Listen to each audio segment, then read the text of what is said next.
Bonjour. Vous êtes l'avocat des parents d'Alexia. Que vous inspirent les déclarations qu'on vient d'entendre? Écoutez, j'ai écouté avec le plus grand intérêt ce que dit mon confrère Scherdorfer.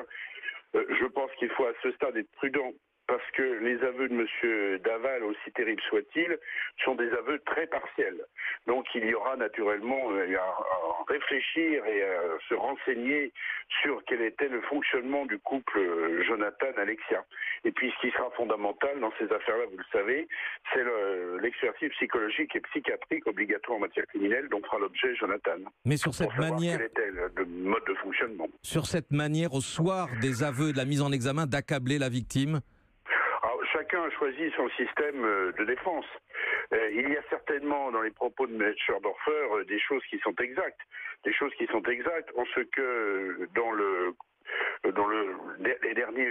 les derniers mois de relation dans le couple Daval, il y avait certainement un peu de tension plus importante du côté d'Alexia et pas tellement du côté de Jonathan pour une question de future maternité.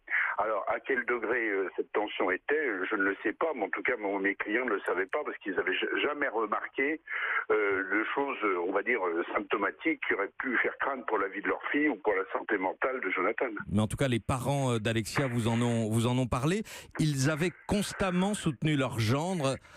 Quel est leur sentiment depuis hier? Ils étaient consternés hier, entre consternés et sidérés. Il a fallu, je pense, leur expliquer à plusieurs reprises que Jonathan avait avoué partiellement pour qu'ils le croient, parce qu'ils avaient une très grande affection pour lui avant les faits tragiques. Et depuis, ils ne l'ont jamais lâché, ils l'ont toujours témoigné un soutien sans faille, et puis ils avaient une confiance absolue en lui. Donc aujourd'hui, vous voyez bien, ils sont à la fois terrassés par la mort dans les conditions tragiques que vous connaissez de leur fille, et puis d'apprendre que leur gendre, qui est une personne qui comptait beaucoup dans la famille, qu'ils aimaient beaucoup, finalement a trahi et est l'auteur de ce crime affreux. Ils ont quand même perdu dans cette affaire-là, et en 3 mois, 2 proches.